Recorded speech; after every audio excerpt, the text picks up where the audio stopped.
from her magazine. "We believe she's starting Alzheimer's," Mother mouthed confidently to Aengus. "Don't mind anything she says."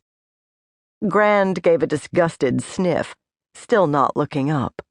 She was wearing one of the bright silk caftans she had brought home from India, and her vermeil hair was piled on top of her small, elegant head. I thought she looked beautiful. "Well, she certainly knows her Yeats," Aengus grinned. "I spell it that way too, Mrs. Wentworth, with an A before the E. Nobody uses it like that but my mother. But there it is. Will you come dance with me in Ireland?" "I have no idea what either of you is talking about," my mother said dismissively. "Thayer, go get us some iced tea. The sweet, in the pitcher. There's mint in the fridge." I got up, but before I left the porch I saw my grandmother lift her head and give Aengus her dazzling full smile. She had been a great beauty. Everybody said so. When she smiled like that, she still was. "I will dance with you anywhere, Mr. O'Neill," she said. And from that moment on she loved him almost as much as I did, until the day she died. Aengus looked over at me now, half smiling in the dimness.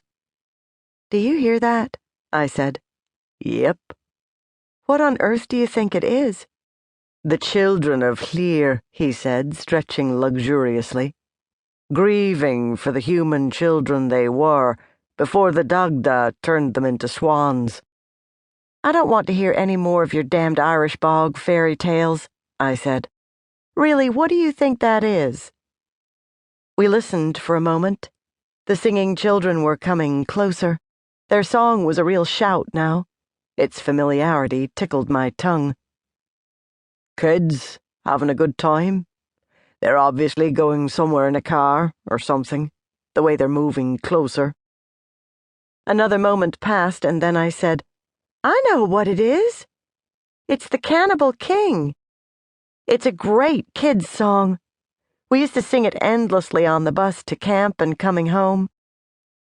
Just then we heard the shush of air brakes and the grinding of big gears changing.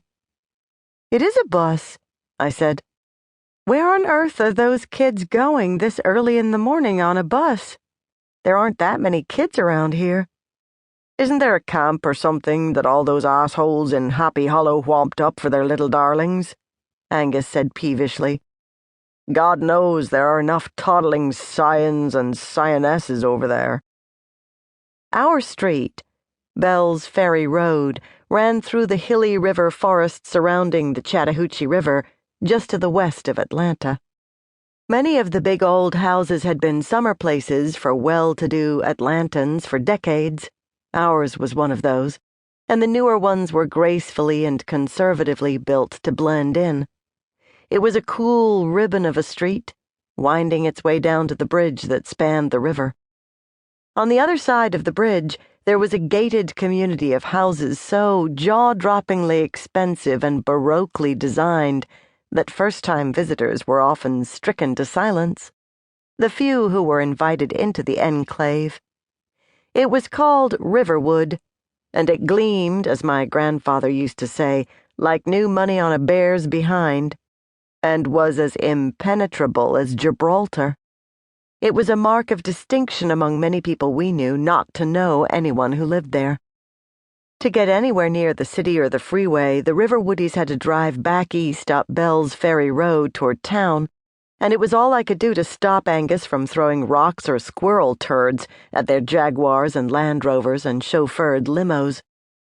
I don't know why Riverwood and its denizens riled him so. Aengus had no temper to speak of, and had never seemed to care who lived where. But Riverwood maddened him. "I think it does have a camp," I said now. "Up in North Georgia near Burnt Mountain, maybe. It's private.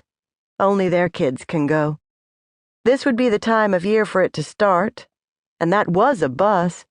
And that song—" He grinned again. "The Cannibal King? Yes. I don't think there's a Southern kid alive who doesn't know it." "Sing it." "Oh, Aengus." "Sing it, Thayer. I'll perish if I can't hear it."